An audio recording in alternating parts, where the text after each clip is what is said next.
November 1990. Be ready. Comments. Sir, I would like to thank the members of the Legislative Assembly who took part in the general discussion on the budget and offered their valuable suggestions for dealing with specific problems in their constituencies. Members generally expressed their happiness that no new tax is proposed to be levied this year, and at the same time some relief is also being given in regard to sales tax and entertainment tax.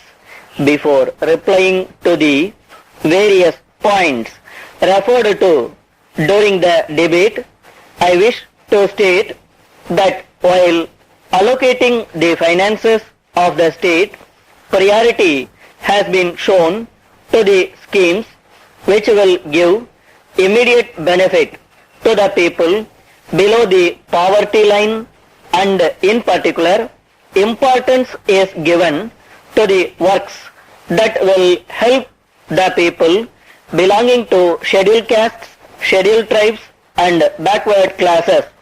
Regarding the expeditious implementation of development schemes, I had a detailed discussion last week in the collectors conference, at which not only the collectors from districts but also the heads of departments and the secretaries to government were present. A senior member of the Board of Revenue has been deputed to tour the districts with the collectors concerned for assessing the progress of implementation and suggesting suitable measures for necessary action by government. With regard to food production, I may inform the House that due to failure of monsoon in some parts of the state, we could not achieve the target. However, on account of various steps taken by government departments and the cooperative institutions, such as deepening of irrigation wells, sinking of bore wells and providing credit facilities for agricultural operations, the deficit has been made good to some extent. It may be mentioned that for agriculture pump sets, electricity has been made available without any restriction and at a concessional rate. We have also addressed the central government for releasing a sizable quantity of food grains from their stocks for distribution through the public distribution centers in our state.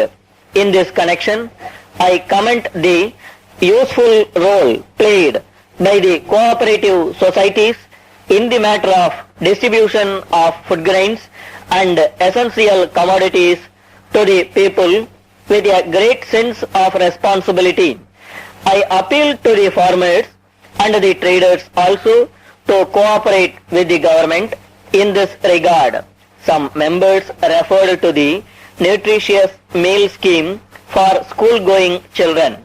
I would like to state that more funds have been set apart in this year's budget for this scheme, and the required quantity of rice will continue to be supplied for this purpose as usual, with a view to attract more and more number of children in the schools.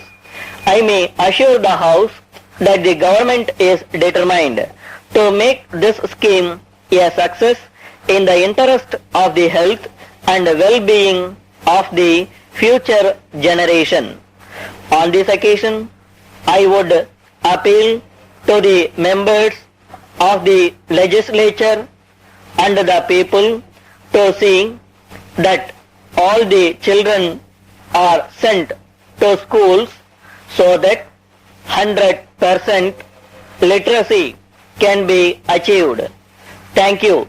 Letter dated 5th March 1980 from the Manager, Unit Trust of India, Rajaji Road, Madras, to John Brothers, Netaji Road, Salem. Dear Sirs, with reference to your letter dated the 2nd instant, we furnish you information about the unit-linked insurance plan for the benefit of your staff. The insurance plan is a unique one, offering a number of benefits such as insurance cover, high returns and tax rebate. The period of saving is 10 years.